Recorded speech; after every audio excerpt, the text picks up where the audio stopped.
আমার শুরু থেকেই কক্সবাজারের সি লাইফ নিয়ে জানার খুব ইচ্ছা ছিল। তো আমার একজন মেরিন সায়েন্সের ফ্রেন্ড সাজেস্ট করলো কক্সবাজার ফিশারি ঘাট, 6 নম্বর ফিশারি ঘাট বলে, ওখানে গিয়ে যেতে। ওটা আসলে একটা মাছের বাজার। ওখানে গেলে বিভিন্ন ধরনের সি লাইফ দেখা যাবে, যদিও এগুলো মৃত। তো আমি চলে গিয়েছিলাম সেখানে। আসলে আমার ব্যক্তিগত একটা শখ বলতে পারেন, এবং একটু মাছও কেনার ইচ্ছা ছিল। তো এই বিভিন্ন ধরনের প্রাণী, সামুদ্রিক প্রাণীর দেখা মিলেছিল আমার এখানে। যেমন এটাকে বলা হয় কুকুরের জিহ্বা, আসলে ওনারা যা বলেছে তাই বললাম। এটাকে বলা হয় সামুদ্রিক কুচ্চা, এটাকে বলা হয় স্কুইড। এছাড়াও আরও অনেক ধরনের সামুদ্রিক প্রাণীর দেখা মিলে। এগুলো মূলত বিক্রির জন্য এবং বৈদেশিক রপ্তানির জন্য এগুলার প্যাকিং করতে দেখেছিলাম। এছাড়াও এখানে বিভিন্ন ধরনের ক্রেতা বিক্রেতারা আসেন।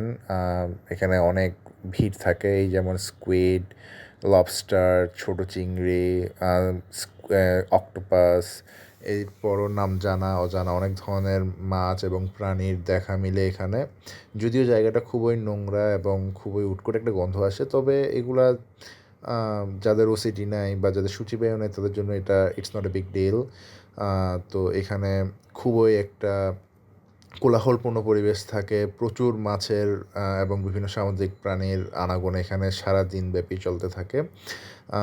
অভিজ্ঞতাটা অনেক সুন্দর ছিল, এবং অনেক সুন্দর সুন্দর মাছ এবং প্রাণী দেখেছি যেগুলো সচরাচর চট্টগ্রাম বা যে কোনো কাঁচা বাজার বলেন বা সুপার শপ বলেন দেখতে পাওয়া যায় না।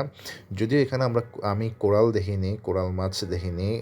রেড স্ন্যাপার যেটাকে বলে, আমি শুনেছি যে রেড স্ন্যাপার একটা পার্টিকুলার সিজনে পাওয়া যায়, সিজন টু সিজন ভ্যারি করে কী মাছ বাজারে আছে নাই।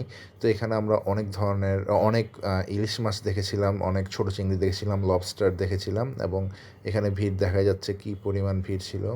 যদিও আসলে কক্সবাজার ঘুরতে আসলে কেউ এখানে আসে না, বাট আসলে আমার দেখার ইচ্ছে ছিল, এবং এখান থেকে লাইভ দেখে ভিডিও করে কিছু মাছও নেওয়ার ইচ্ছা ছিল, এই কারণে এখানে আসা।